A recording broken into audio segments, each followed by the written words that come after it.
If you ask the average person walking down the street what's a tariff, they have no idea. What Trump is trying to do is to reset the tariff schedules that were set in place after the Second World War in every single country, not just Canada, not just Mexico, but Germany and England and France and Switzerland. To Americans. Do you really think Americans are so dumb that they don't understand tariffs, that they don't understand that something's going to cost 25% more?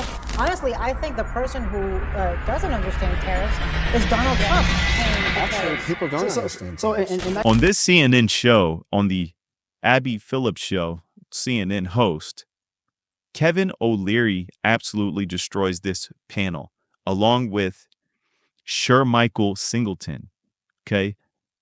Kevinoleary goes in on Anna Navarro, who absolutely knows nothing about the economy or tariffs or the American people for that matter. And she tries to make all these claims about Americans know everything and they're so smart and they know tariffs and they know business, which they don't. And Kevinoleary intelligently argues that they don't. And then later on, Michael goes in on the host of Rana Farohan, if I'm butchering her name, Foroohan, Farrohar, and he absolutely destroys her with her left-leaning talking points, trying to straw a man and red herring the conversation. She gets destroyed. Let's check out this video. Make sure you like and subscribe, guys. This is a good one. It's creating this really deep sense of fear. And by the way, economic research shows that when that sense of fear sets in, it takes a long time to go away. It takes a year, 2 years, sometimes more. Yeah, Kevin, I mean, you understand that. The markets are speaking with one voice. They are saying thumbs down, don't like it. And the CEOs are being pretty straightforward. Jamie Dimon, a month ago, he said, or a month and a half ago, he said, if tariffs are inflationary, but it's good for national security, so be it. Get over it. Today, he's saying, I don't think the American worker goes to work in the morning, changes what they're going to do because they read about tariffs, but I do think companies might, and uncertainty is not a good thing. Okay, let's separate the market from the policy. So stock market's correct about every 18 months as much as 10 to 20%. We're right in the middle of that right now. It's actually healthy. I mean, it feels terrible when it's occurring, but corrections have been part of the market for 150 years. So let's get over that. Let's talk about the policy of tariffs. Tariffs in this situation are not long-term yet. Even Ludnick today said he's having the Premier of Ontario tomorrow morning for discussions to bring down the heat on car and electricity issues.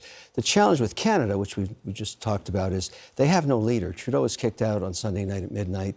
They're going to have a new leader in 90 days. Ludnick himself said this morning, let's wait till the new person who's going to be prime minister is in place and start a pan-Canadian negotiation. Now, tariffs themselves, nobody understands. If you ask the average person walking down the street what's a tariff, they have no idea. What Trump is trying to do is to reset the tariff schedules that were set in place after the Second World War in every single country, not just Canada, not just Mexico, but Germany and England and France and Switzerland and India.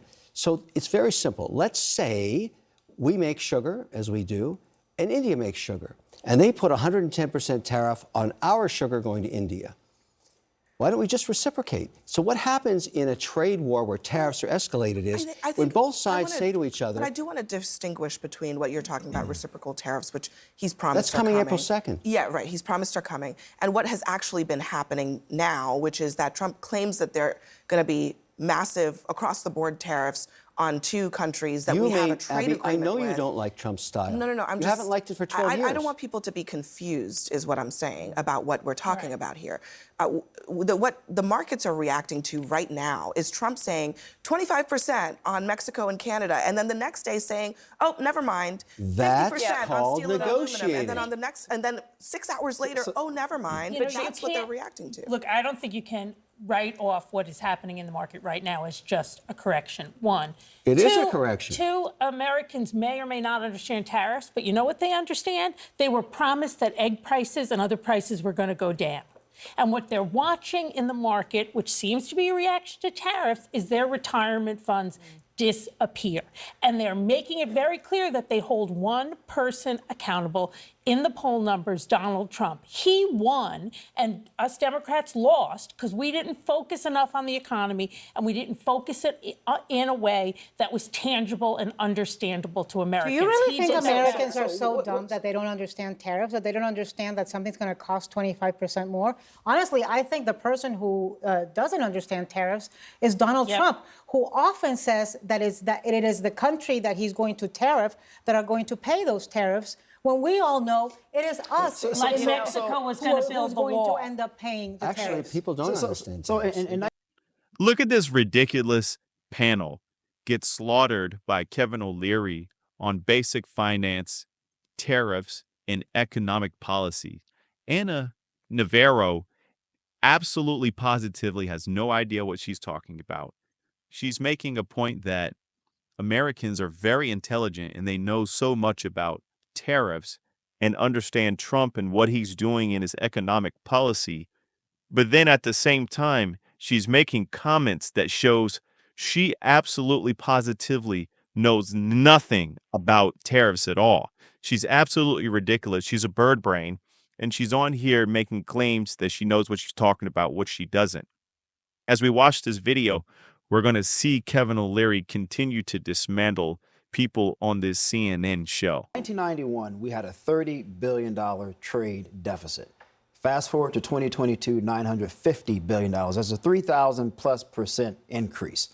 No one said anything about the price of goods going up, or at least acknowledged the price of goods, except for people on my side, going up over the past 4 years. And the point was made that it takes Americans about a year or two to get over the pain. Well, I guess it's going to take an additional 4 or 8 years for them to get over the previous 4 years. I think the president is right to attempt a reset as it pertains to our trade. I spent, an hour on my way up here looking at all these old articles coming out of liberal outlets over the past 10, 15, 20 years, talking about the disaster free trade has had on middle-class America, how it's destroyed manufacturing in this country, how once upon a time the Rust Belt was thriving, now it's in decay. You can't blame that on Donald Trump for wanting to focus and put a microscope and saying, wait a minute here, we have left a significant percent of our fellow Americans behind. Let's fix that. I want to respond to this because, it's a little more nuanced. I've written some of those articles, and I've written 3 books, actually, about the problems with the neoliberal trading system. But there is a difference between doing what Trump 1 did, which is, raising the scrim on the global trading relationship, particularly between the U.S. and China, and saying, there's a problem, we have to rebalance. If you're going to do that, you need to have your allies with you. And that's what Biden did. He came in and said, we're going to keep some of those tariffs. Yes, he did. And I'll tell you, give me a minute. Yeah, I'll explain. please. He came in and he said, we're going to keep some of those tariffs in place, but we're also going to have an industrial strategy where we start working with allies to try and figure out how to rebuild, parts of the manufacturing industry. We're trying to retrain workers. How effective was the strategy? The chips industry, for starters, in 18 months. Looking at the economy over 4 years, it was a disaster. Let me just, please. In 18 months, the Biden administration brought back semiconductors, which hadn't been in this country in 50 years. That's no small thing. Back to what Trump's doing this time. I'm not against tariffs, but if you're going to rebuild industry, you need to work with allies. You need that shared demand. And right now, by trying to do it all at once, by trying to reset everything and all alone, I don't think you're going to be able to get to that end game of rebuilding industry. I really don't. You need Canada, for example. You need Canada for energy. You referenced the Chips and Science Act.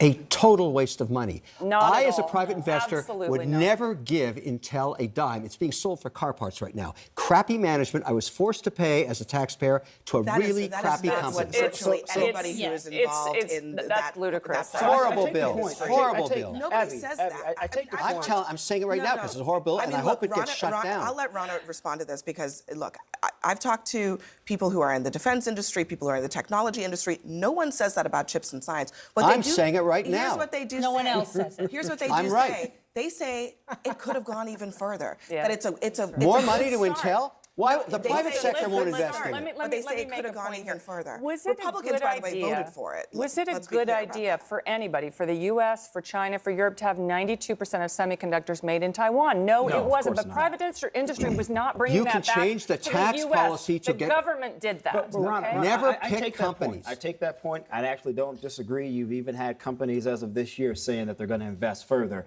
in chip development within the Indeed, U.S. it's a very Correct. So, good so I thing don't for this disagree with country. that. Again, the premise of the argument that I'm making here, though, that's one particular sector. We're still behind significantly as it pertains to manufacturing writ large. And to put a spotlight and focus on that to at least return some of that back to the United Well, I'll States, tell you what's I don't not think it's going to help necessarily a bad thing. manufacturing. If Canada starts making the factories in the upper They Midwest rely more pay on us than spot we do on them. prices for energy. Canada because relies you're- more on the because US Trump than the is US not relies on working with Canada. allies that it's such low-hanging fruit. China's laughing all the way to the bank on this, by the way. They're Are just they? looking Because out. the last time I looked at their economic condition, it doesn't look very They're great. You looking should at, know you know that. what they play? Oh, hello. They play the long game. It's not about the quarter. It's not about the company. It's about the state, and it's about building a pathway and sticking to it. We have to do that, and warring with adversaries and allies alike is not the way to do that. It just So as we see, the conversation completely shifted and against liberals.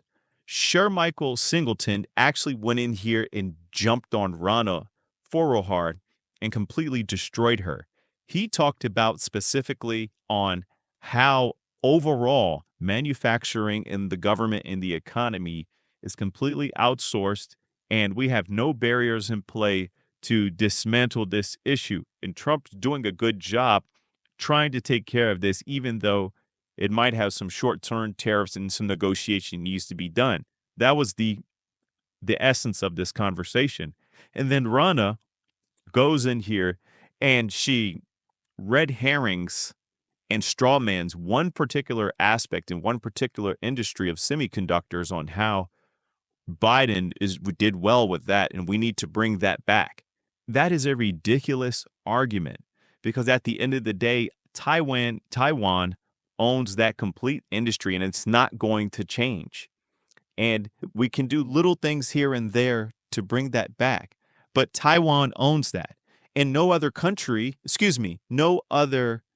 right now has the ability to take care of that, especially not company like Intel, which Kevinoleary got in here and jumped on her about.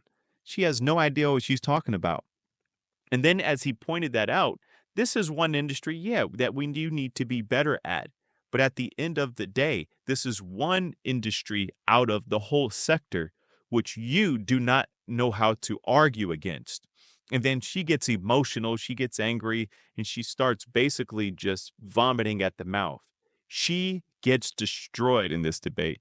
Rana Forrohar knows nothing.